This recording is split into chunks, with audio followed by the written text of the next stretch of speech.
আমার বাবার পিণ্ড দান করছি, সেখানে পেচ্ছাপ দিতে হবে? সব সময় ভাবমুখী থাকতে চেষ্টা করো, আর মনের অনুসরণ করো না। আরে মশাই, এই যুগটা এখন হাই হাই যুগ, এই যুগটা এখন হাই হাই যুগ। মহর্ষি ব্যাসকে জিজ্ঞেস করছেন, তুই খাও? হ্যাঁ খাই। বাসি জামা কাচো? হ্যাঁ কাচি। যে পাত্রে খাও সে পাত্র মার্জনা করো? হ্যাঁ করি। যে রাত্রিবাস করো, রাতের ঝাড় দিয়ে পরিষ্কার করো? হ্যাঁ করি। এই সৌর্যকে জাটানগর থেকে ডাক দিয়ে নিয়ে এসছে, এই খোকন ব্যান্ডেল থেকে ছদল বলে ছুটে এসছে ইয়ারকি মারার জন্য, মস্কা মারার জন্য, রাজনৈতিক সভা করার জন্য, অনুকূল ঠাকুরকে গুরু সাজিয়ে বাড়ি বাড়ি গুরু বিক্রি করার জন্য? Never! We are not hawker and we are not salesmen of Sri Thakur and satsang. Jibanananda বলে গিয়েছিলেন, পৃথিবীর এখন গভীর অসুখ, এই অসুখ কোনো ওষুধের সারবার নয়। ঠাকুরকে কখনো কোনোদিন আমি ধারবাকি করতে শুনিনি। নিজে বলছেন পৈতেটা কসলাচ্ছেন, আর বলছেন শিব চক্রবর্তী ছাওয়াল অনুকূল চক্রবর্তী। ধারবাকি করিও নাই, ধারবাকি বুঝিও না, আজীবন সারা নগদানগদি কারবার করেছি।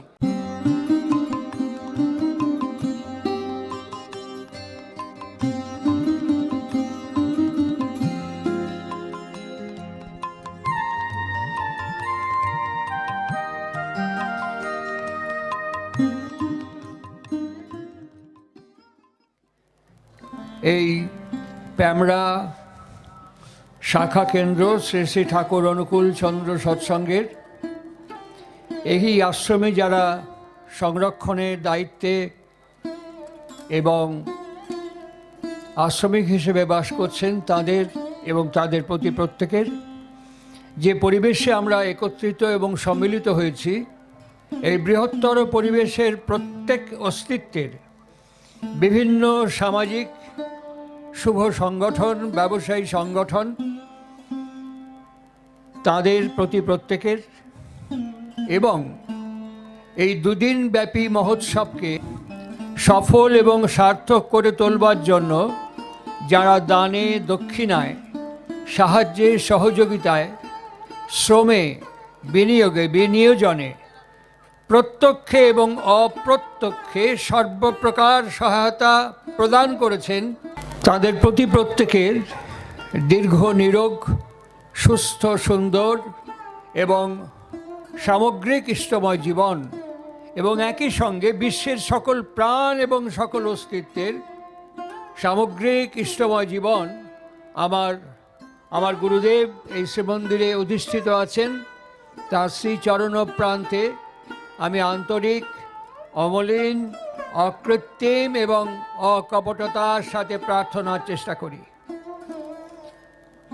যারা দুদিন আজকে উপসংহার পর্বে যারা এই অনুষ্ঠানে অংশগ্রহণ করেছেন, এই মহৎ এবং মহার্ঘ আলোচনা সভায় অংশগ্রহণ করেছেন, সেখানে কত ভিড় হলো এটা আমার ব্যক্তিগত বিচার্য বিষয় নয়।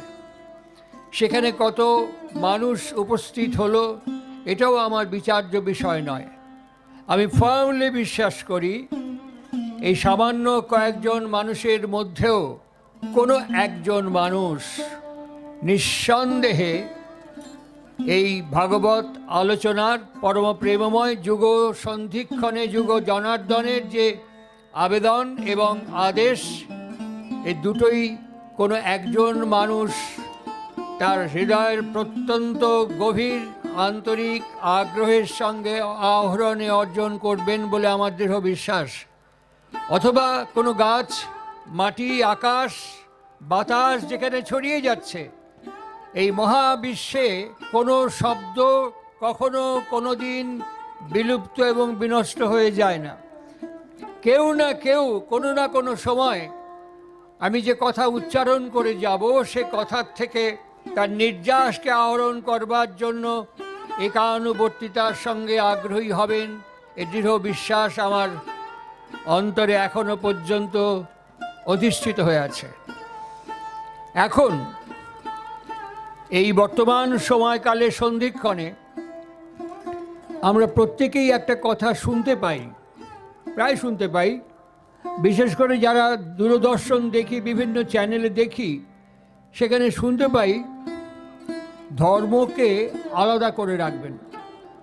এটি একটি ধর্মীয় প্রতিষ্ঠান, শ্রী শ্রী ঠাকুর অনুকূল চন্দ্র সৎসঙ্গ, এটি একটি ধর্মসভা, 2 দিন ব্যাপী অনুষ্ঠিত হচ্ছে, অথচ আমরা আমাদের পশ্চিমবঙ্গের এবং ভারতের সব চ্যানেলে আমরা দেখি যে ধর্মকে সবসময় আলাদা করে রাখবেন, কোনো কিছুর সঙ্গে মেলাবেন না।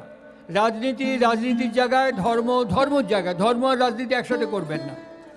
এই যে আমি প্রায়ই শুনি, বিভিন্ন সময় শুনি, আর শুনতে শুনতে যখন এই ভারতবর্ষের একজন সাধারণ নাগরিক হিসেবে বিভিন্ন শাস্ত্র গ্রন্থাদির দিকে চোখ পড়ে যায়, তখনই বিস্মিত হয়ে লক্ষ্য করি ভারতবর্ষের আর্য ঋষি তন্ত্র বলছে ব্যক্তি ধর্ম, দাম্পত্য ধর্ম, সংসার ধর্ম, কর্মধর্ম এবং রাজধর্ম, রাষ্ট্রধর্ম। আলাদা কোথায় হলো? আলাদা কেমন করে হলো? সবটার সঙ্গে তো ধর্ম জড়িয়ে রয়েছে, পাকে প্রকারে বিভিন্নভাবে প্রত্যেকটা শব্দের সঙ্গে সঙ্গে ধর্ম জড়িয়ে আছে। বাতাসের ধর্ম, মাটির ধর্ম, আলোর ধর্ম, বিজ্ঞানীরা কেউ বিশ্বাস করে না, প্রত্যেকটা ক্ষেত্রেই ধর্ম জড়িয়ে আছে। কিন্তু এখন শুনতে পাচ্ছি ধর্মকে আলাদা করে দিয়ে রাজনীতি করতে হবে। এই সংকটকালের সন্ধিক্ষণে প্যামরার এই মহতী আশ্রমে, ভাগবত আশ্রমে, পরম প্রেমময় যুগ পুরুষোত্তম জনার্দন শ্রী শ্রী ঠাকুর অনুকূল চন্দ্রের প্রাসঙ্গিক, অপরিহার্য, অনিবার্য প্রয়োজনীয়তা কতখানি, তাকে আজকে আমরা খুব অল্প একটু সময়ের জন্য মূল্যায়ন করার চেষ্টা করব। আমি একবার আমারই অত্যন্ত ঘনিষ্ঠ সতীর্থ, তিনি আমাকে নিয়ে গিয়েছিলেন কোনো একটি রাজবাড়ির অনুষ্ঠানে। সে অনুষ্ঠানটা খুব সুখের ছিল না, অত্যন্ত শোকাবহ। তার পিতা বিগত হয়েছেন। সে জায়গাটার নাম ধান্যকুড়িয়া। ধান্যকুড়িয়া রাজবাড়িতে সেখানে আমাকে কোনো একজন সতীর্থ আমার নিয়ে গিয়েছিলেন বহু বছর আগে।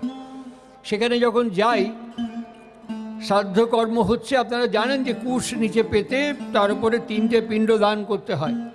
পিণ্ডদানও হয়ে গেছে। হওয়ার পর যিনি পুরোহিত, যাকে শ্রাদ্ধ করাচ্ছেন তার বাপের শ্রাদ্ধ হচ্ছে, পুরোহিত হঠাৎ করে বললেন, দুটো মাটি সরাতে আপনি একটু টয়লেটে গিয়ে পেচ্ছাপটা ধরে নিয়ে আসুন। অনেক মানুষ আমরা বসে আছি শ্রাদ্ধকর্ম দেখার জন্য। তখন বললেন যে কেন, পেচ্ছাপ নিয়ে কী করবো? বলে পিণ্ডে দান করতে হবে। আমার বাবার পিণ্ড দান করছি, সেখানে পেচ্ছাপ দিতে হবে? উনি বললেন যে আমি কি বলছি, শাস্ত্র বলছে, বই বলছে। একদম বই খুলে দেখিয়ে দিল পিণ্ডে মূত্রদান, একদম পরিষ্কার বইয়ের মধ্যে লেখা আছে। অগত্যা সে রাজি না হয়েও টয়লেটে গেল। তখন একজন বিজ্ঞ ব্যক্তিত্ব পাশে বসেছিলেন, উনি বলছেন ওটা প্রিন্টিং মিস্টেক, ওটা হচ্ছে সূত্রদান, ইদং আবরণং। ওটা হচ্ছে সূত্রদান, পিণ্ডে সূত্রদান করা, ইদং আবরণং। ওটা মূত্রদান হয়ে গেছে ভুল ছাপার জন্য। ঠিক এখন ধর্মটা আমাদের কাছে এমনইভাবে প্রিন্টিং মিস্টেকের মতো হয়ে গেছে, ধর্ম কী সে বিষয়ে আমাদের সঠিক সম্যক বিহিত ধারণা নেই, যার ফলে আমরা উদরপিণ্ডে বুদরঘাটে চালিয়ে যাচ্ছি। আর এই চালিয়ে যাচ্ছি বলেই ওয়ান আফটার অ্যানাদার বিপর্যয় আমাদের কাছে আসছে। সবচেয়ে বড় প্রশ্ন, সবচেয়ে বড় জিজ্ঞাসা, আমরা বিশ্বাস করি মাকে, আমরা বিশ্বাস করি মাটিকে, আমরা বিশ্বাস করি মানুষকে, আমরা বিশ্বাস করি অবতার পরম্পরাকে, মর্যাদা পুরুষোত্তম শ্রী রামচন্দ্র থেকে বর্তমান যুগ পুরুষোত্তম শ্রী শ্রী ঠাকুর অনুকূল চন্দ্র পর্যন্ত।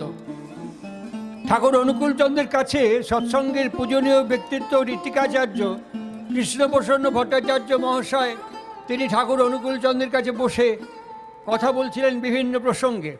কথা বলতে বলতে ঠাকুর অনুকূল চন্দ্র হঠাৎ কৃষ্ণপ্রসন্ন ভট্টাচার্য মহাশয়কে জিজ্ঞাসা করছেন, আচ্ছা কৃষ্ণদা, ভরত যে শ্রীরামচন্দ্রের পাদুকা নিয়ে এসে রাজসিংহাসনে বসিয়ে শাসন করতেন, ওটি কি চাওয়ার সঙ্গে সঙ্গে দিয়ে দিল?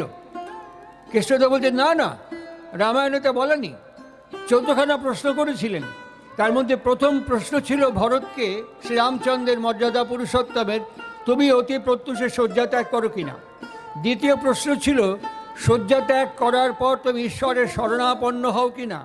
তৃতীয় প্রশ্ন ছিল তোমার গুরুজন পিতা মাতা প্রত্যেক দিন দৈনন্দিন তুমি প্রণিপাত করো কিনা। চতুর্থ প্রশ্ন ছিল তুমি রাজকোষের অর্থ ব্যয় করো কিনা। পঞ্চম প্রশ্ন ছিল তোমার অমাত্যবর্গের সঙ্গে তোমার সম্পর্ক কেমন। ষষ্ঠ প্রশ্ন ছিল তোমার যে পাশাপাশি রাজ্য তাদের সাথে তোমার দৌতগিরি সঠিক বিহিতভাবে প্রত্যেক দিন তুমি নিজে শ্রবণ করো কিনা, তোমার গুপ্তচরগণ সক্রিয় সচেষ্ট সক্রিয় কিনা ইত্যাদি আমি কয়েকটি বললাম। এরকম 14খানা প্রশ্ন করার পর অনুজ ভরত মর্যাদা পুরুষোত্তমকে বলেছিলেন, আগে আপনি যা বলছেন প্রত্যেককে আমি প্রত্যেক দিন পালন করি। তখন শ্রীরামচন্দ্র বললেন, তাহলে এই পাদুকা সিংহাসনে বসিয়ে শাসন করতে পারো। পাদুকা না, এইখানে অনুকূলচন্দ্রের পার্থক্য, এখানে অনুকূলচন্দ্রের ব্যঞ্জনা মার্মিক ব্যঞ্জনা। ভগবান অবতার বরিষ্ঠায় সমন্বয়াচার্য শ্রী শ্রী রামকৃষ্ণ দেবের কাছে বসে আছেন রাসমণির সেজ জামাই মথুরামোহন বিশ্বাস। আর এই মথুরামোহন বিশ্বাস বসে এক এক সময় কথা বলতে বলতে বলছেন যে যখন আপনার কাছে বসে থাকি কথা শুনি ভালো লাগে, কিন্তু বাড়িতে যখন ফিরে যাই, যখন নিজের কাজে ফিরে যাই, তখন সব সময় আপনার কথা অনুযায়ী মন ঠিক রাখতে পারি না। এটা একটা বড় প্রবলেম। ঠাকুর তখন তাকে বললেন, আসল কথা কি জানো, তুমি শোনো সেজবাবু, তুমি খালি শোনো, তুমি শব্দগুলো শোনো, শব্দের মানেগুলোকে তুমি বুঝতে পারো না। দুটো রূপ আছে ধর্মের, জানো, একটা হচ্ছে শব্দার্থ, একটা হচ্ছে মর্মার্থ। শ্রীরামকৃষ্ণ কথামৃতমের পাতা উল্টাবেন, আমি যে কথা বলছি খুঁজে পেয়ে যাবেন। তিনি বলছেন একটা হচ্ছে শব্দার্থ, একটা হচ্ছে মর্মার্থ। সেজবাবু বলছেন, বুঝতে পারলাম না ঠাকুর। বুঝতে পারলে না? ধরো দুজন অভিন্ন হৃদয়ের বন্ধু, দুজন ছোট্টবেলা থেকে বড় হয়েছে অভিন্ন হৃদয়ের বন্ধু। এই দুটো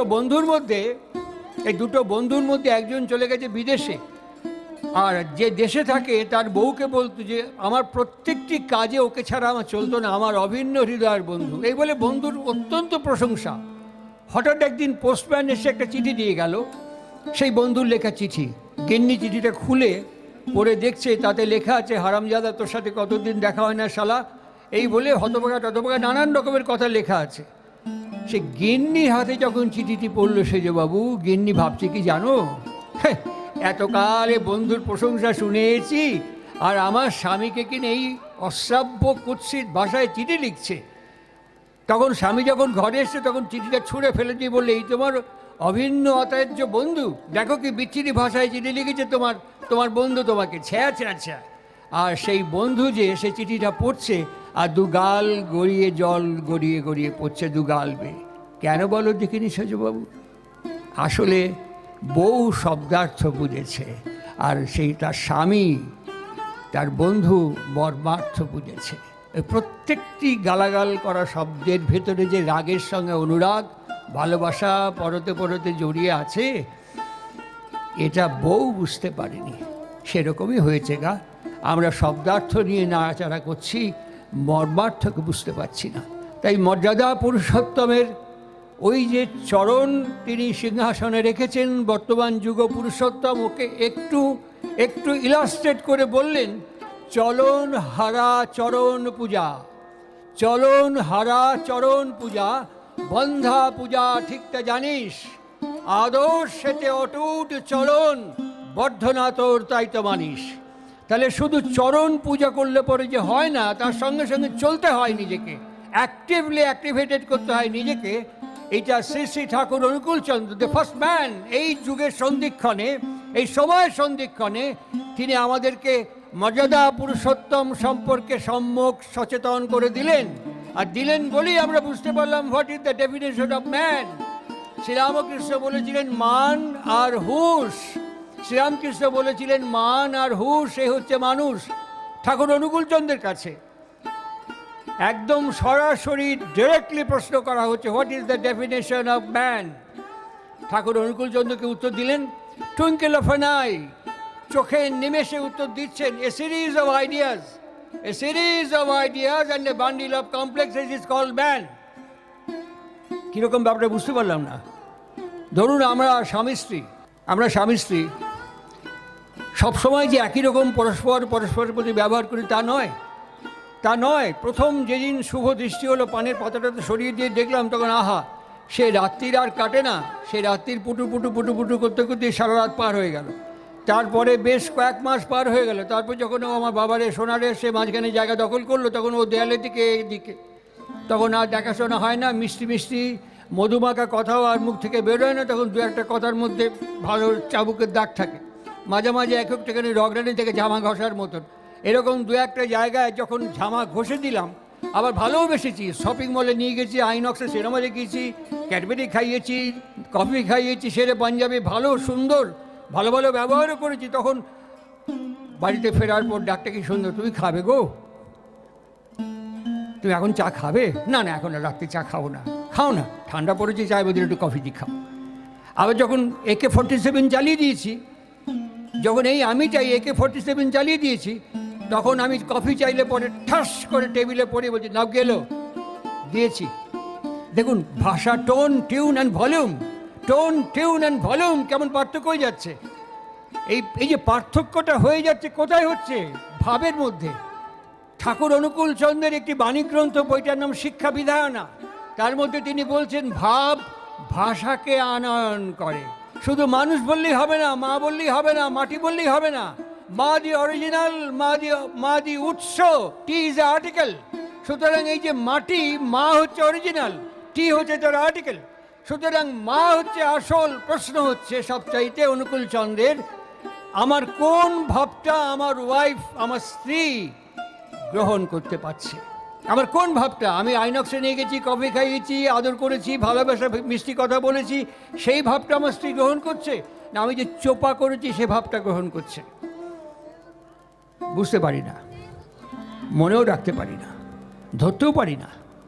আর বুঝতে না পারার ফলে আমার যে ভাবটা আমার ওয়াইফ গ্রহণ করলো, সেটি তো আমি, সেটাই তো আমি।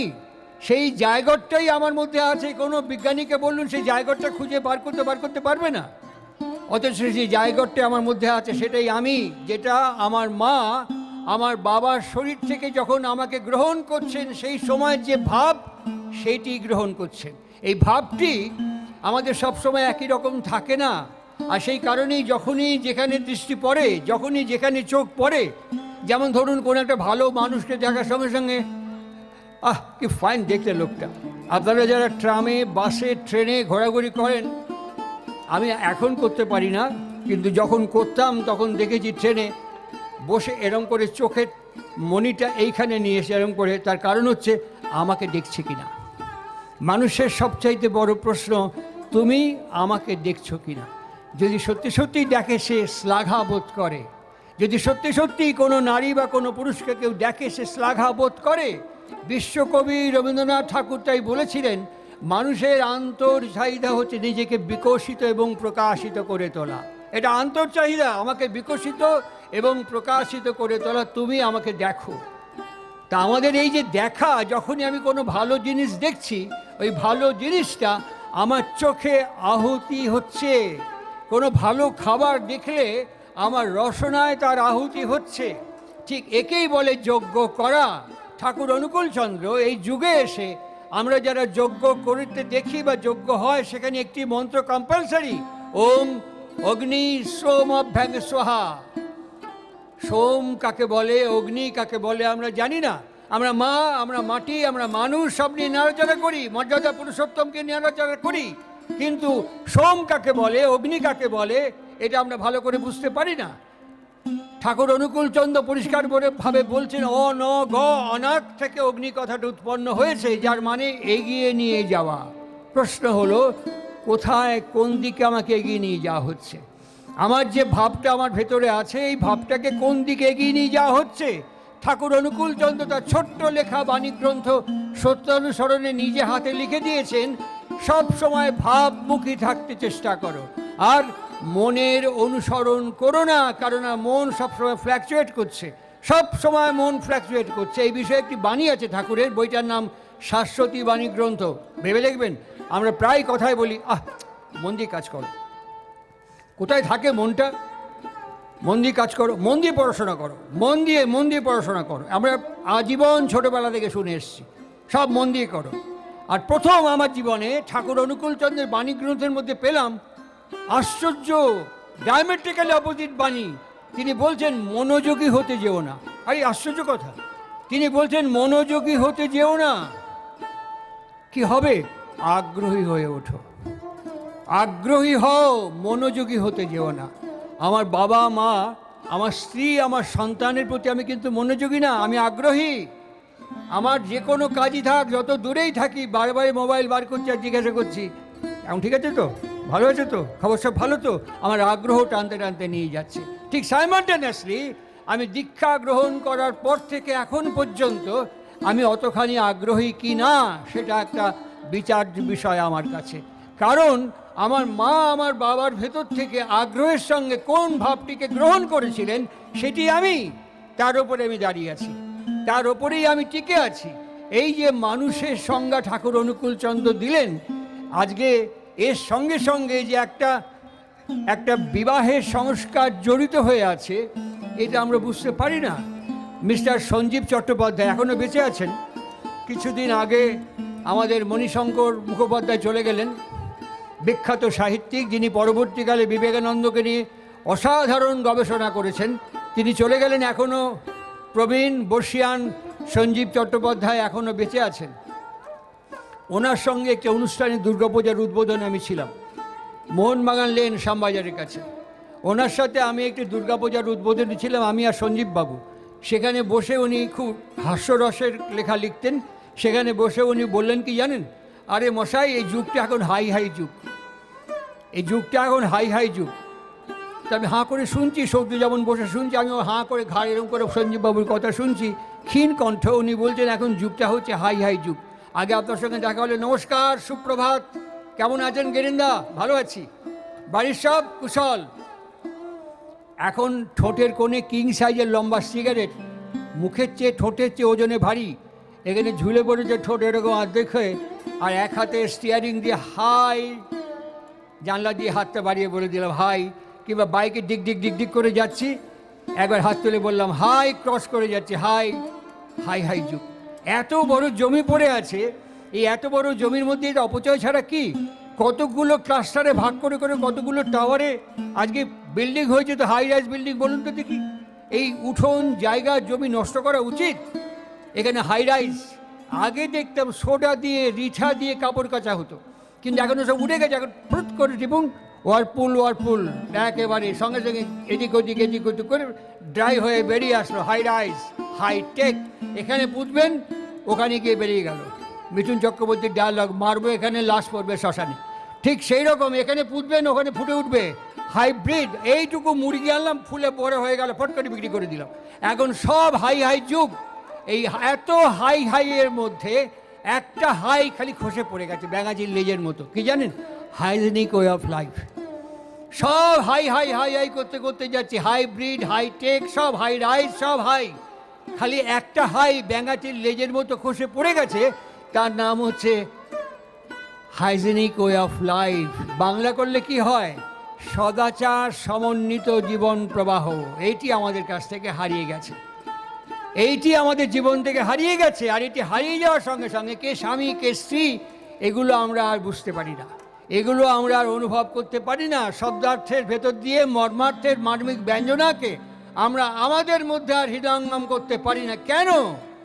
আমাদের শেখানো হয়নি, কেন আমাদের জানানো হয়নি, কেন আমাদেরকে হাত ধরে এই পথে টেনে আনা হয়নি, কেন আমাদেরকে এই পথে বিহিতভাবে প্রশিক্ষণ দেওয়া হয়নি। স্কুল থেকে বিশ্ববিদ্যালয় পর্যন্ত কোনোদিন আমাকে শেখানো হয়নি, আরে বাবা, তুমি যে দু পায়ের ওপর দাঁড়িয়ে এই দূরভাষের সামনে কথা বলছো, এইখানে যদি তোমাকে তোমার মা জায়গা না দিত, একটা ছোট্ট জায়গা হিসেবে যদি তোমার মা এখানে জায়গা না দিত, এই দু পায়ের ওপর দাঁড়িয়ে ফরফর করা ফড়িংয়ের মতো নড়াচড়া করতে পারতে তুমি? আমি বলতাম না। তুমি তোমার জীবনে একবারের জন্য তোমার মাকে কখনো সকালবেলা ঘুম থেকে উঠে তুমি প্রণাম করে বলেছো, মা মা মা আমার, জননী আমার, তোমার ইচ্ছা থেকে আমার জন্ম, তোমার দেহ থেকে আমার দেহ, তোমার ভাষা থেকে আমার ভাষা নিয়ে আমার অসহায় শৈশব থেকে তুমি আমাকে মানুষ করে তুলেছো। বলেছো একদিনের জন্য? বলেছো একদিনের জন্য? আমি হাঁ করে মার দিকে তাকিয়ে থাকবো। তোমার বাবা যদি তার শরীর থেকে তোমার মার শরীরে তোমাকে প্রেরণ না করতো, তুমি দু পায়ের ওপর দাঁড়িয়ে ফরফর করে ফড়িংয়ের মতো উঠতে পারতে? আমি বলতাম না, না, পারতাম না। তুমি কখনো কোনো দিন কোনো সময় তোমার তোমার বাবার কাছে হাঁটু মুড়ে বসে বলেছো, পিতা পিতা, আমার জীবনের উৎস, আমার অসহায় শৈশব থেকে তোমার দয়া মায়া স্নেহ ভালোবাসা করুণা ক্ষমা ও পরিচর্যায় তুমি আমাকে মানুষ করে তুলেছ, বলেছো একদিনের জন্য? না, বলিনি। অথচ ভারতবর্ষে কেন, সারা বাংলায় ঘুরে ঘুরে দেখুন, শ্রীমদ্ ভাগবত পাঠ করা হয় না এমন একটা জায়গা খুঁজে পাবেন না। গলায় মালা, ভাগবত পাঠ রেগুলার হচ্ছে। সেই শ্রীমদ্ ভাগবতে মহর্ষি ব্যাস কি উচ্চারণ করছেন? কি উচ্চারণ করছেন? সেই শ্রীমদ্ ভাগবতের মধ্যে ব্যাস কি উচ্চারণ করছেন? হৃদ্যন্তস্থৈ অভদ্রাণি বিধুনতি, হৃদ্যন্তস্থৈ অভদ্রাণি বিধুনতি।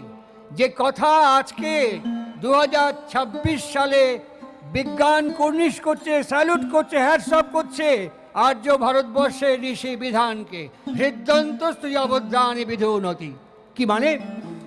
মহর্ষি ব্যাসকে জিজ্ঞেস করছেন, তুমি খাও? হ্যাঁ খাই। বাসি জামা কাচো? হ্যাঁ কাচি। যে পাত্রে খাও সে পাত্র মার্জনা করো? হ্যাঁ করি। যে রাত্রিবাস করো, রাতে ঝাড় দিয়ে পরিষ্কার করো? হ্যাঁ করি। ব্যাস থেমে গিয়ে জিজ্ঞাসা করছেন, তুমি যেদিন মাতৃগর্ভ থেকে ভূমিষ্ঠ হলে আজ পর্যন্ত তোমার মনকে কতবার পরিষ্কার করেছো? তোমার মনকে কতবার মার্জনা করেছো? তোমার মনকে কতবার ঝাড়া পোছা করেছো? আমরা হাঁ করে দাঁড়িয়ে থেকে বলবো, না, করিনি। তারপরেই মহর্ষি ব্যাস বলছেন, এটা করলে পরে কী হবে মহর্ষি? যদি আমি করি তাহলে কি হবে? বাস্তবমাত্র বস্তু শিবাদম, বাস্তবমাত্র বস্তু শিবাদম পশ্যতি বস্তু সূক্ষ্ম, বাস্তবমাত্র বস্তু শিবাদম পশ্যতি বস্তু সূক্ষ্ম। এই কথাটি বর্তমান যুগ পুরুষোত্তম শ্রী শ্রী ঠাকুর অনুকূল চন্দ্র একটু মডিফাই করেছেন, একটু সামান্য মডিফাই করে বলছেন, সূক্ষ্ম সার্থক বিভেদ বিচার, সূক্ষ্ম সার্থক বিভেদ বিচার, সফল অনুভব, ক্ষিপ্র স্মৃতি চিন্তা কর্ম ধ্যানেরই বিভব। ধ্যানকে আজকে অনুকূল ঠাকুর নতুন বললেন, আজকে গৌতম, আজকে আমাদের আশিস, আমাদের এখানকার সজল, আমাদের নীলাদ্রি, আমাদের সম্পাদক শুভজিৎ পালিত, এরা আপনাদের দরজায় দরজায় গিয়ে ভিক্ষা করেছে, লোক টাকা পয়সা চেয়েছে, উৎসব করছে। এই সৌর্যকে জাটানগর থেকে ডাক দিয়ে নিয়ে এসছে, এই খোকন ব্যান্ডেল থেকে ছদল বলে ছুটে এসছে ইয়ারকে মারার জন্য, মস্কা মারার জন্য, রাজনৈতিক সভা করার জন্য, অনুকূল ঠাকুরকে গুরু সাজিয়ে বাড়ি বাড়ি গুরু বিক্রি করার জন্য। Never. We are not hawker and we are not salesman of Sri Thakur and Satsang. আমরা ভিক্ষা করতে জানি, মানুষকে ভিক্ষা করতে জানি। আমরা টাকা পয়সা ভিক্ষা করতে জানি না বলে ঠাকুর বলছেন মানুষ আপন। কি করে আপন হবে মানুষ? ঠাকুর নিজে বলছেন প্রত্যেক 10 জনের মধ্যে 2 থেকে 3 জন বিশ্বাসঘাতক। মানুষ আপন হবে কি করে? এই মানুষের সংজ্ঞা তিনি প্রদান করবার জন্য আমি গিয়ে কোনো দোকানে বলতে পারি না 2 ট্রাক মানুষ পাঠিয়ে দেবেন, তো বলতে পারি না। 1 গাড়ি মানুষ পাঠাবেন, 5 গাড়ি মানুষ পাঠাবেন, বলতে পারি না। কেননা মানুষ জন্মায়, আর মানুষ যখন জন্মায় তখন তার বিজ্ঞান ব্যাকরণ পদ্ধতি প্রকরণ থাকতে বাধ্য। আমরা বিজ্ঞান মানব না, ব্যাকরণ মানব না, পদ্ধতি মানব না। মানুষ সব এক, মানুষ সব সমান, মানুষের প্রতি মানুষের টান প্রেম সব স্বার্থ জড়িত, প্রত্যাশা প্রেরিত। এই জন্য আমরা জোট বাঁধতে পারি না, এই জন্য আমরা একত্রিত থাকতে পারি না। তাকে দেখুন, সৎসঙ্গ আজকে একজোট হয়ে একটি জায়গায় দাঁড়িয়ে আছে। যদিও আমাদের মধ্যে সাংগঠনিক বিভাজন আছে, সংগঠন ঠাকুর পছন্দ করেননি। ঠাকুর অনুকূল চন্দ্র বলেছেন, দাসদা মানে মিস্টার CR দাস, চিত্তরঞ্জন দাস দেশবন্ধু, উনি বলেছিলেন অর্গানাইজেশন প্রয়োজন। ঠাকুর বলছেন অর্গানাইজেশনের চাইতে বেশি প্রয়োজন অর্গানাইজড ম্যান বেশি প্রয়োজন। অর্গানাইজড ম্যান হলে পরে নর্মালি অর্গানাইজেশন স্প্রাউট করে, ইভলভ করে, অর্গানাইজেশন নিয়ে ভাবতে হয় না। আমার কথার উপসংহারে আমি ফিরছি। এই অর্গানাইজড ম্যান কি করে হওয়া যায়? ঈশ্বর তো আমাকে সে কবল দিয়ে পাঠায়নি। আমাকে জিজ্ঞেস করতে পারেন, আপনি কিছুক্ষণ আগে যে কথাগুলো বললেন, মানুষ জন্মায়, মানুষ মানে স্ত্রী পুরুষের কাছ থেকে, তার স্বামীর কাছ থেকে ভাবটা গ্রহণ করে, তো আমরা তো অলরেডি জন্মে গেছি। দেন হোয়াট ক্যান আই ডু? আমি তো জন্মে গেছি, এখন আপনি আমাকে এসব অ্যাডভাইস করলে কি হবে? আমার 50 বছর অতিক্রম করে ফেলেছি আমি। এখন যদি আপনি আমাকে মঞ্চ থেকে কথাগুলো বলেন, আমি শুনতে পারি, আমি কিছু করতে পারি না। ঠিক, একদম ঠিক। আপনারা যে কয়েকজন লোক এখানে বসে আছেন, আমার অত্যন্ত প্রিয়, অত্যন্ত কাছের গৌতম মজুমদার, তাকে যদি আমি বলি, গৌতম তুমি প্রত্যেকের হাতে একটা করে সাদা কাগজ দিয়ে দাও, সাদা কাগজ। আপনাদের সামনে ত্রিপাল পাতা মাটি আছে, ওইখানে টেবিল আছে একটা রাখার মতন, একটা চেয়ার আছে। আমি আপনাদেরকে বললাম একটা পেন্সিল বা ডট পেন দিচ্ছি, ওই সাদা কাগজের মধ্যে একটা গোল নিখুঁত বৃত্ত করে দিন, একটা নিখুঁত গোল বৃত্ত আপনারা করে দিন এখানে বসে। আপনারা সবাই আমার কথা শুনে বলবেন এটা হচ্ছে পাগলের কথা। আমরা গোল বৃত্ত করতে পারবো, তবে নিখুঁত হবে না, একদম একদম সম্ভব না নিখুঁত হওয়া, এবড়ো খেবড়ো হয়ে যাবে, বেকাতারা হয়ে যাবে। ঠিক, একদম মিথ্যে কথা নয়। কিন্তু আমি যদি আপনাদেরকে বলি আমি আপনাদের একটা হেল্প করতে পারি, কি একটা কম্পাস দিতে পারি, ওই কম্পাসের মধ্যে পেন্সিল বা ডট পেনটা লাগিয়ে দিয়ে একটা এরকম করে ঘুরিয়ে দিন, দেখুন গোল নিখুঁত বৃত্ত হয়ে যাবে। এই শক্তি এবং ক্ষমতা আমাদের প্রত্যেকের মধ্যে আছে। সেই কম্পাসটির নাম হচ্ছে শ্রী শ্রী ঠাকুর অনুকূলচন্দ্র, যিনি ভ্রূণ থেকে মহাবিশ্ব পর্যন্ত পর্যায়ী সার্বিক স্তরের বর্ণনা করে গেছেন। তার নাম শ্রী শ্রী ঠাকুর অনুকূলচন্দ্র, যাকে চামড়ার চোখ দিয়ে এই চামড়ার শরীরে আমার শৈশব কাল পর্যন্ত তার চরণ প্রান্তে বসে থেকে লালিত পালিত পোষিত বর্ধিত হয়েছি। একটা মজার কথা বলি, ঠাকুরের নিত্য কাজের সঙ্গী, অত্যন্ত অত্যন্ত ঠাকুরের প্রিয় পার্ষদ পরিকর ভক্ত শিষ্য ডাক্তার প্যারি মোহন নন্দী ঠাকুরকে খুঁজে বেড়াচ্ছেন, ডেকে বেড়াচ্ছেন, কোথাও নেই। দীর্ঘ সময় পরে প্যারি নন্দী ঢুকলো পরিশ্রান্ত হয়ে, খুব ক্লান্ত হয়ে ঢুকলো। ঠাকুর তখন বলুন, তোকে ডেকে ডেকে হয়রান, তো সেটা দেখাই নাই, বল দেখা পাবেন কি করে? আপনার এখান থেকে সব কাজকর্ম সেরে ঘরে ঢুকেছি, আর প্যারিমোহন নন্দীকে যারা দেখেছেন চোখে ফিটফাট টিপটাপ ফর্সা টুকটুকে, আর সাদা একটা বিছানা, বিছানার ওপরে পাতা, সাদা বালিশ, সাদা কোলবালিশ, সব ধপধপ ধপধপ করছে, একদম টিপটপ পরিচ্ছন্ন মানুষ একটি, জানলাটা মাথার কাছে খোলা। তখন প্যারিনন্দী বলছে, পাবেন কি করে? আমি আপনার সব কাজকর্ম সেরে ঘরে ঢুকেই দেখি বড়মার ঘরের একটা বিড়াল আমার বিছানার ওপর হেগে গেছে। সেটা পরিষ্কার করতে করতে দীর্ঘ সময় পার হয়ে গেল। ঘর ঝাঁট দিলাম, ধুলাম, মুছলাম, পাবেন কি করে? তুই কি করলি? বলে কি করবো, কিরম লাগে বলুন ঠাকুর? আমার কাছে খিলটা ছিল দরজার, ওই বিড়ালটা যখন আমার থেকে মেউ করেছে, সঙ্গে সঙ্গে ছুঁড়ে মেরেছে, বিড়ালটা পালাচ্ছে, বিড়ালের পাছার দিকে, বাঁ পায়ের পাছার দিকে এখানে ওই ডাঙসের বাড়িটা পড়েছে, চলে গেছে। তারপর থেকে জানলা আর খুলি না। ঠাকুর কোনো উত্তর দিলেন না। বেশ কিছুদিন বাদে, অনেক দিন বিড়ালটা আসে না, জানলা খোলার পরেও আসে না, প্যারিনন্দী নিশ্চিন্ত হয়ে জানলাটা খুলে আবার ঠাকুরের কাছে এসছে। তারপরে ঠাকুর আবার ডাকছেন, প্যারিনন্দীর দেখানি। তখন গিয়ে দেখে বড়মার 22খানা বিড়াল ছিল, 22খানা। এই বড়মার 22খানা বিড়াল একযোগে প্যারিনন্দীর সমস্ত বিছানা জুড়ে হেগে মুতে দাঁতে কামড়ে খিচড়ে চাদর টাদর সব টুকরো টুকরো করে দিয়েছে।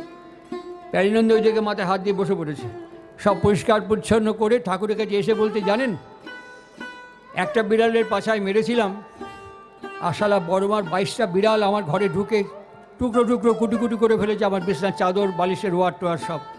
ঠাকুরকে এবার হাসতে দেখলাম, হাসতে হাসতে তিনি দমকে দমকে হাসতে, দেখেছিস শালা কি কাণ্ড, হ্যাঁ দেখেছিস শালা, একটা বিড়ালের পাছায় ডাঙসের বাড়ি মারিছিস, শালা 22খানা বিড়াল একসঙ্গে জোট বেঁধে লেগে গেছে। আর তোরা শালা এতগুলো মানুষ, আমি যে এত কথা করছি আমার কথা কানেও নিস না, গেলে হ্যাগে মুঠেই পার করে দিলে তোরা, আমার কথা কানে নিয়ে আর জোট বাঁধতে পারলি না। তা জোট বাঁধতে গেলে পরে কি দরকার, কি মেকানিজম দরকার? ওই কম্পাসটিকে প্রত্যেকটি মুহূর্তের জন্য মনন চিন্তন এবং অভ্যাসে অনুশীলন করা প্রয়োজন। সৎসঙ্গ সেই কথা বলে। সৎসঙ্গ কি বলতে চায়? সৎসঙ্গে একটা কথাই বলতে চায়, একটা বিষয় বলতে চায় যে বি কনসেন্ট্রিক।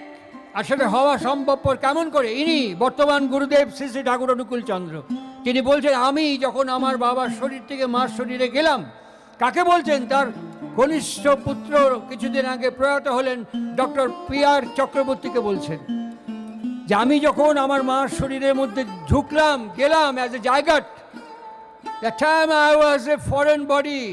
আমি আমার মার শরীরে একটা ফরেন বডি, আর মা কী করছেন? আমাকে প্রাণপণে ছিটকে বার করে দেওয়ার চেষ্টা করছে। আমাদের প্রত্যেকের জীবনেই এটা প্রারম্ভিক সত্য। মা আমাদের প্রাণপণে ছিটকে বার করে দেওয়ার চেষ্টা করছে। আমি কি করছি? আমি মাকে আষ্টে পৃষ্ঠে জড়িয়ে ধরে আমি থাকার চেষ্টা করছি। ঠাকুর অনুকূলচন্দ্র বলছেন ওইটা হচ্ছে স্ট্রাগল ফর এক্সিস্টেন্স। বাঁচার আকুতি জন্মের ভ্রূণ মুহূর্ত থেকে আমাদের মধ্যে ক্রিয়াশীল হয়ে আছে, ওইটা হচ্ছে বাঁচার আকুতি, সার্ভাইভাল অফ দ্য ফিটেস্ট। তাই তিনি বলছেন যোগ্যতা নাই দাবি করে বেঘর পথে তারাই মরে, শ্রদ্ধা তপে যোগ্য যারা দাবির পূরণ পাবেই তারা। সেই মুহূর্ত থেকে struggle for existence and survival of the fittest এই কাজ শুরু হয়ে গেছে। 5টি মাস এরকম চলতে চলতে তার সিমটম কি? আমার মায়ের মাথা ঘোরা, বমি বমি ভাব, ক্লান্তি অনুভব করছে আমার মার শরীরে। তারপরে 5 মাস পর আমি যখন ফিটাস হয়ে গেলাম, তখন আমি যে ঘুরছি, আমি যে ফিরছি, আমি যে নড়াচড়া করছি, আমার আমার আমার মা অনুভব করছে। যদি আমার নড়াচড়া বন্ধ হয়ে যায়, মা আতঙ্কিত হয়ে ওঠে। মা আমাকে আত্মীকৃত করে নিয়েছে। ঠাকুর অনুকূলচন্দ্র বলছেন ঠিক দীক্ষা নেওয়ার সঙ্গে সঙ্গে প্যাশনেট অ্যাটাচমেন্ট আমাদের মধ্যে কাজ করে। দীক্ষা নিয়ে যখন প্রকৃত অনুশীলন এবং অনুশাসনকে অনুসরণ করে চলবার চেষ্টা করি, তখন ধীরে ধীরে প্যাশন কম্প্রোমাইজিং অ্যাটাচমেন্ট কাজ করে। যখন আমরা তার সঙ্গে একাত্ম হই, মা এবং সন্তানের মতন যখন একাত্ম হয়ে যাই, তখন প্যাশন পারভারিং অ্যাটাচমেন্ট কাজ করে। তোমরা যেমন প্রথম বিয়ের রাত্রে সারা রাত পুটুর পুটুর করে কথা বলেছো, শুনেছ, দীক্ষা নেওয়ার পরেও কিছুদিন ওরকম নাম করেছো, কিন্তু তারপর একজনের মুখ ওদিকে, একজনের মুখ এদিকে, বাসি হয়ে গেছে, আর ভালো লাগে না।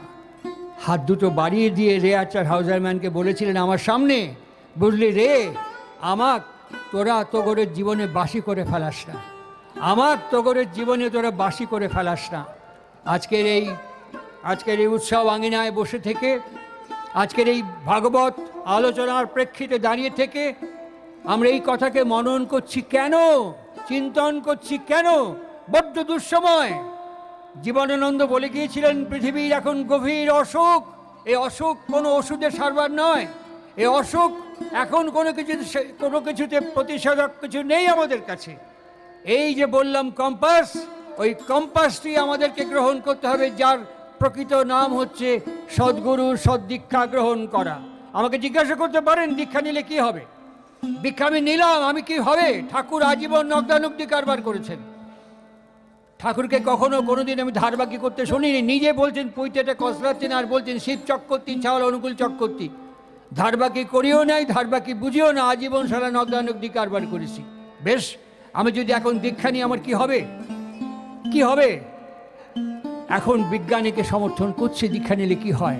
ডিকশনারি পাতা উল্টাবেন, ডিকশনারির পাতা উল্টাবেন, উল্টে দেখবেন দয় দীর্ঘই কি হয় হসন্ত দিক, মানে হচ্ছে শক্তি, তারপরে কমা, তারপরে গতি, তারপরে কমা, তারপরে হচ্ছে মুন্ডন, তারপরে কমা, তারপরে হচ্ছে অভিষিক্ত হয়ে ওঠা, তারপরে হচ্ছে সমন্বয় এবং সামঞ্জস্য, তারপরে গিয়ে দক্ষতা। কোন কাজে একজন পুলিশে ট্রেনিং নেবেন, এয়ারফোর্সে ট্রেনিং নেবেন, নেভিতে ট্রেনিং নেবেন, সব জায়গাতেই পদ্ধতি আপনাকে মেনে নিতে হবে। আপনি যে কোনো স্কুলে ছাত্রকে ভর্তি করতে গেলে পরে এই প্রসেস বাদ দিয়ে আপনি ছাত্রকে ভর্তি, ছেলেকে মেয়েকে ভর্তি করতে পারবো না। জীবনকে নির্মাণ করব এমনি খুশি খুশি। একদিন ঠাকুরের কাছে বসে আছি, চৈত্র মাসে ঘূর্ণিঝড় হয় দেওঘরে, এরকম করে ফট করে একটু ঘূর্ণিঝড় হয়, একটা ফট করে একটা হাওয়া একটু পাকিয়ে গেল, ব্যাস কিছু খড় কুটো উড়ে গেল, বালি টালি উঠলো, আবার থেমে গেল, কিছুক্ষণের জন্য মাঝামাঝি হতো। তা কোনো একজন ভদ্রলোক ঠাকুরের কাছে প্রণাম করতে আসছে, ঘূর্ণিঝড়ে একটা কুটো পড়েছে চোখে।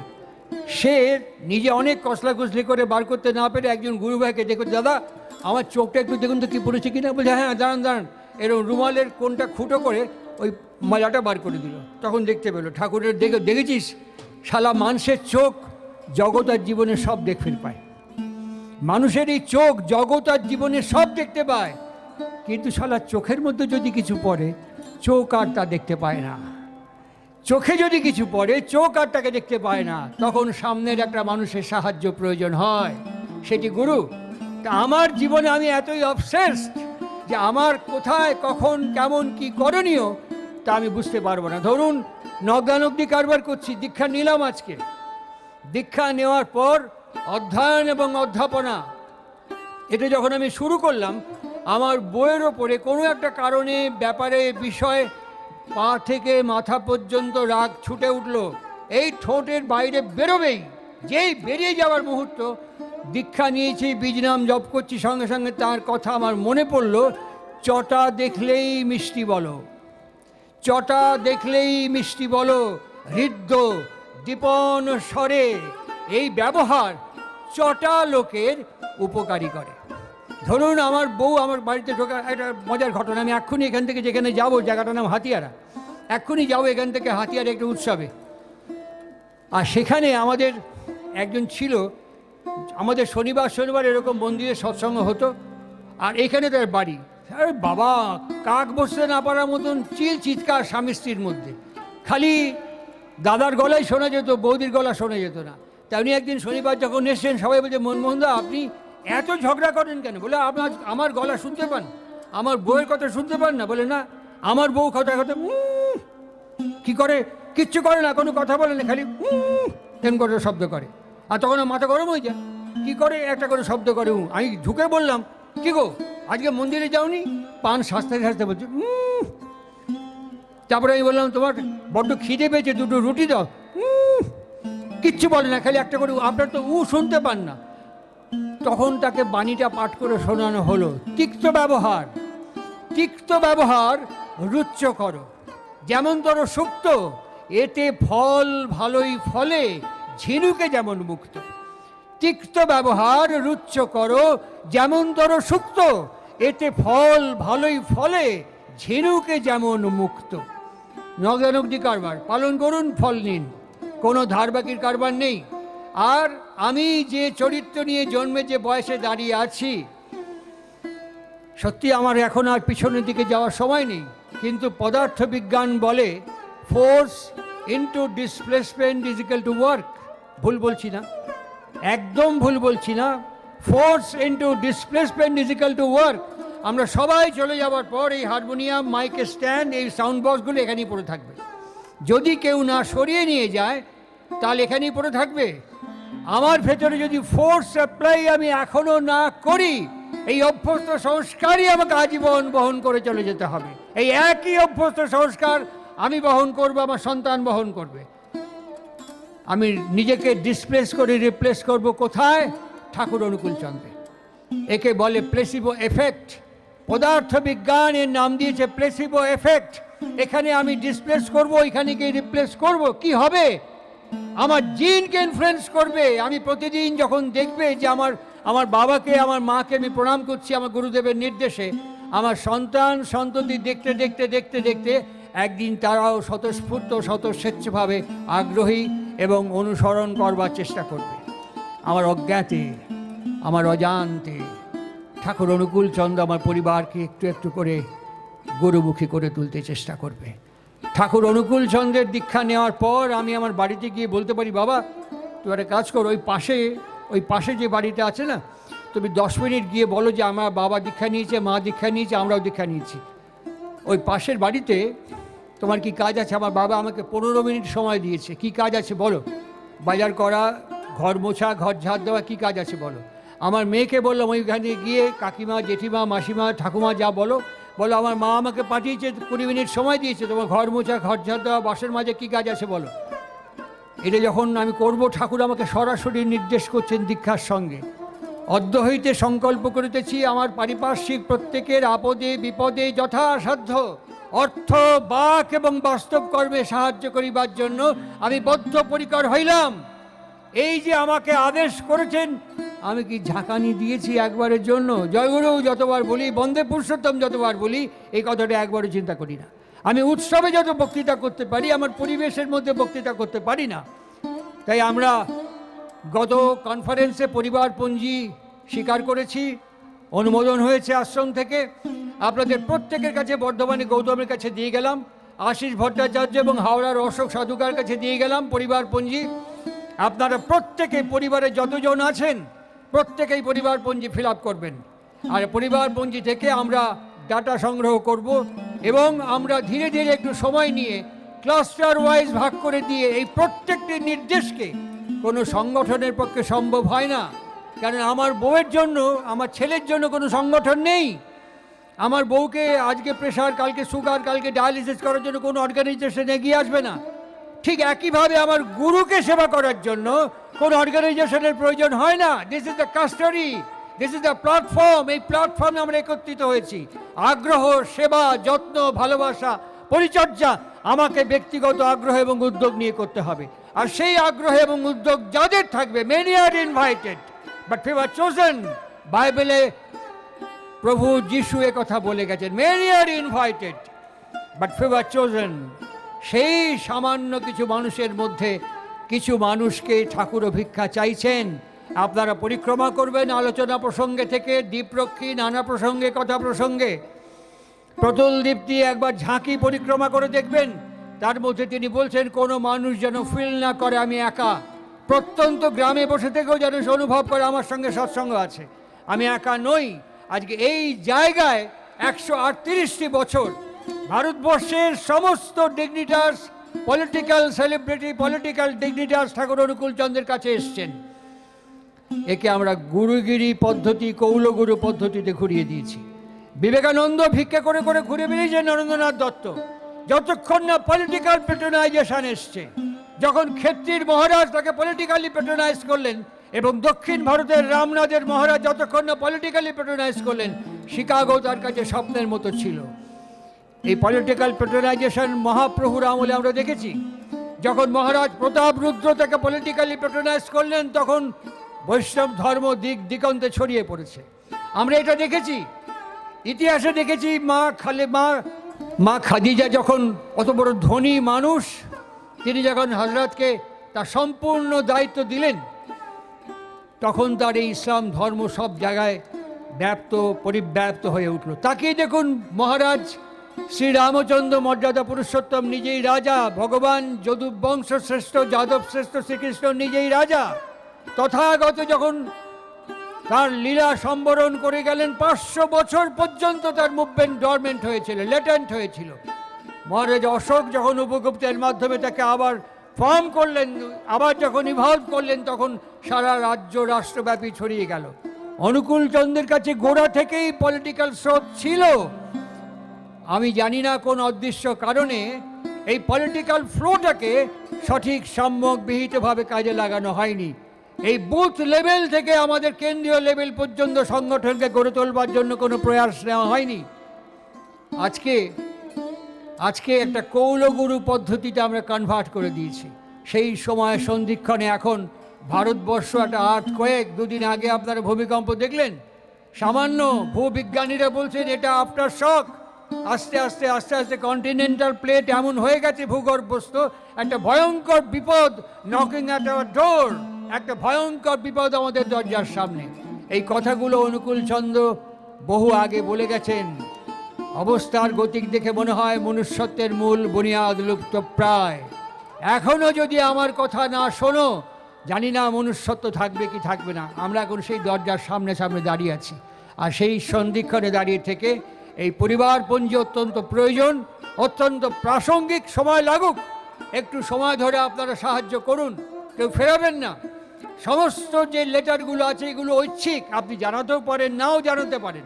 আমরা এটা করার চেষ্টা করছি। আগামী দিনে যেমন এখন বিধানসভা vote knocking at the door, সব political leader, political party target করে দিচ্ছে। এ বলছে এত পাবো, ও বলছে অত পাবো, সে বলছে তত পাবো, কেউ বলছে হ্যাং অ্যাসেম্বলি হয়ে যাবে।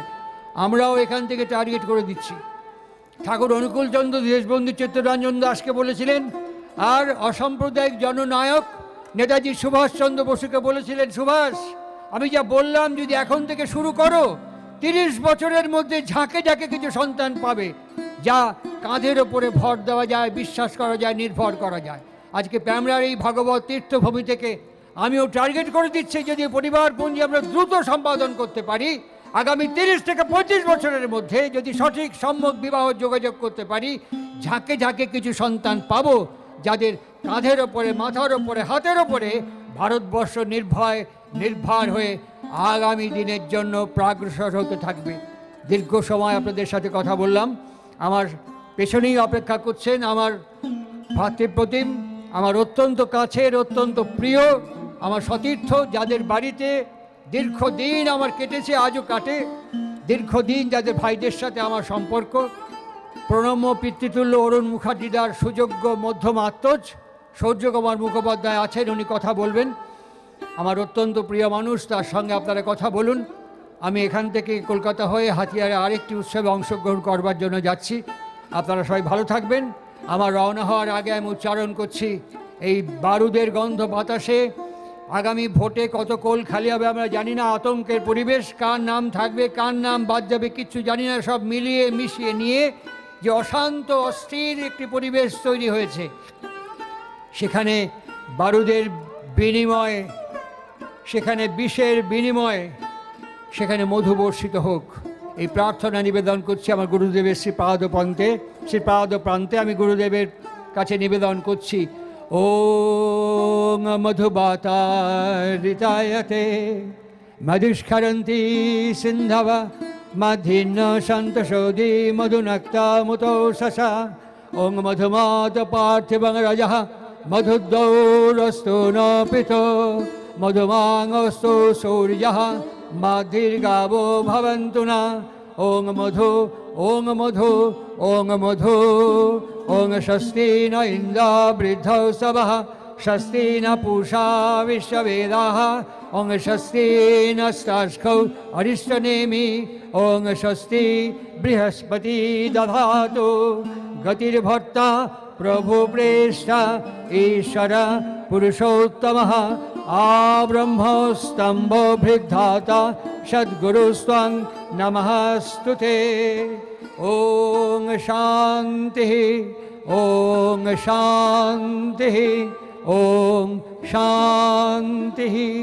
ভালো থাকবেন সবাই, সবাই ভালো থাকবেন। জয় গুরু, বন্দে পুরুষোত্তম।